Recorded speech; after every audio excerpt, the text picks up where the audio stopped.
Hey, what's up, guys? So today I got my hand on one of those legendary esport gaming beast computers.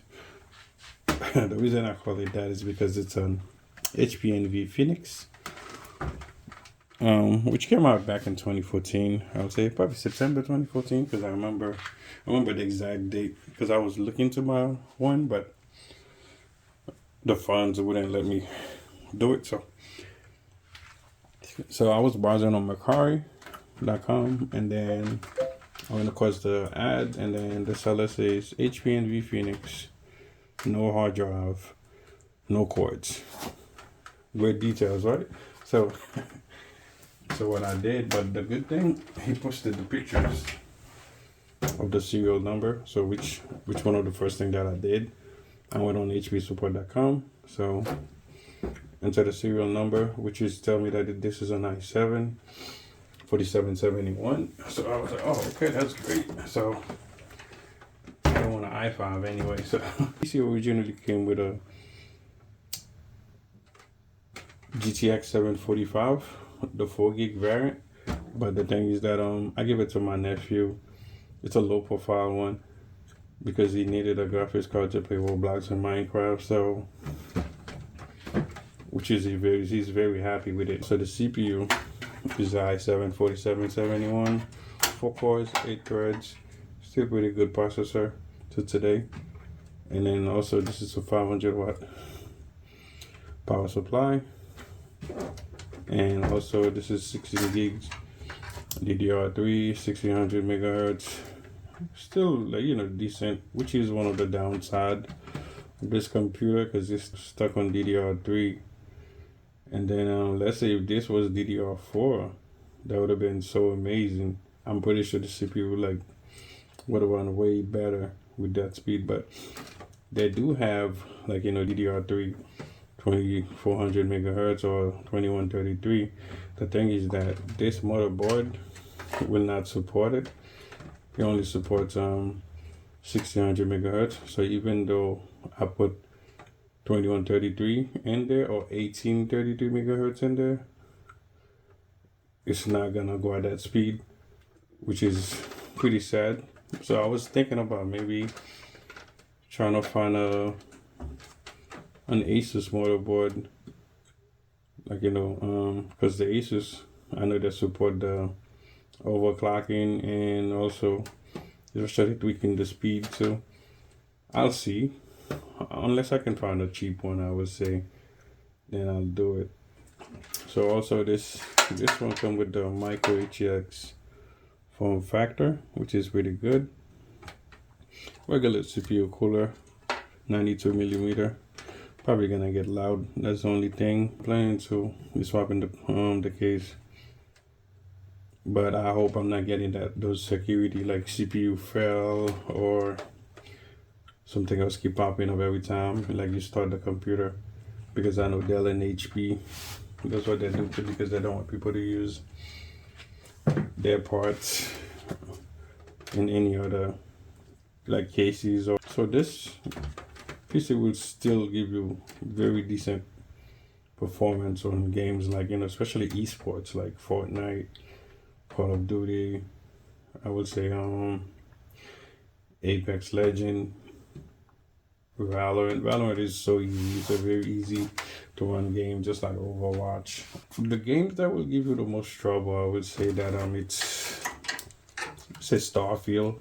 I think Cyberpunk might be, because they're doing some good updates for Cyberpunk. I think Cyberpunk will do okay. So anyway, I will test it out, do the benchmark. But when I do it first, you start taking all the parts off.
Alright guys, so the case we will be using is the Tech NX200.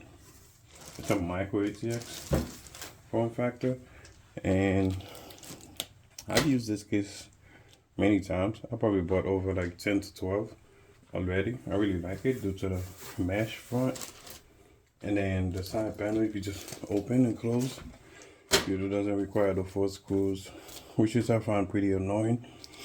And then also it's so tiny. It's a great size, and then you could fit on any table. So yeah, so it's one USB 2.0 and two USB 2.0, headphone jack, and a microphone, power button, and reset. So pretty great size. Also you could fit like the motherboard 4-pin or /8-pin through here. You do have the corner size, which is good, and for the 24-pin you have 2 holes, which is also good. A lot of fun.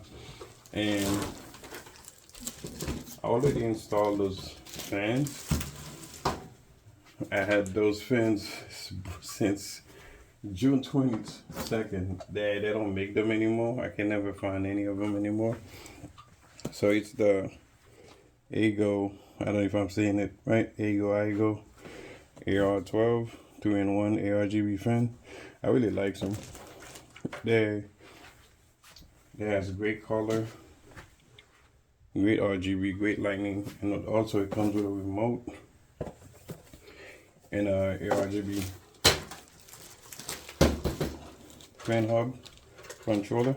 But these are like more like proprietary, not the regular fan hubs. But yeah, it's 3 of them. Already have 2 in the front and then 1 on the back. I kind of like the design of the fan blade also, because it has this small one and then this one. Look kind of stylish. Really like it. And then the side of the silver, like when the RGB is on, sometimes you can see like it glows. It looks pretty nice. So, and the graphics card we'll be using is the SFX RX 570 4GB. Yeah, it came out back in 2017, I believe in April. Yeah, in April. And then it has an 8 gig model, but this one is the 4 gig. I bought it used for $25. It's a great, still a good, very good low budget graphics card. You can definitely game at 1080p low, over 60 FPS. Way better than a GTX 1050 Ti. Even the earlier, I would say GTX 1650. Power storage, I'm going to be using this Samsung solid state, this Samsung SSD. It's old. It's the 850 Evo 1TB. I have it for a long time. I think I have like 4 of them, so I just never get to use them. So I'm going to use it on this build. Still works pretty fast, about 520 megabit of speed to 560. Yeah, like a normal SATA. Very good, still very good speed, because our motherboard do not have an M.2. They do have like a M SATA, but so now let's just get everything inside this case and see how nice this piece is gonna look.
So hey guys, so this is the whole PC setup.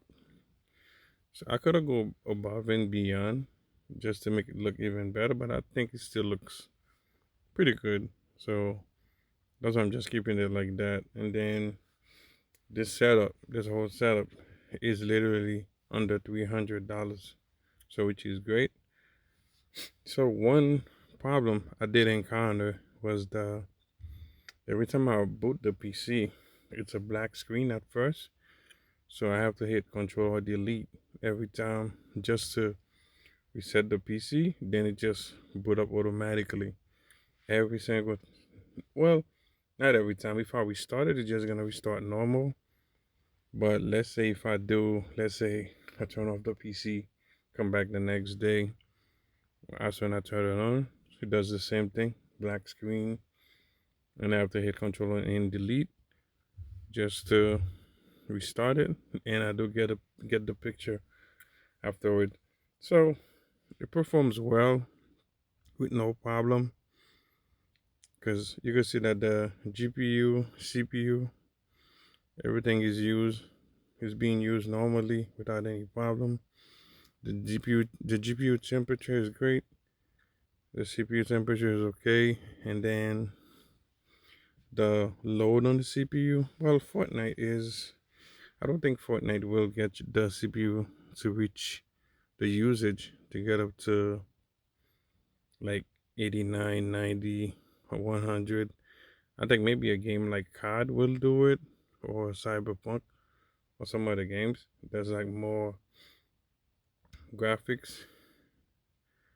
But as far as Fortnite, like for esports, the most esports, you shouldn't have a problem with that. And then you do, it is like I would say it's a perfect match with the RX 570.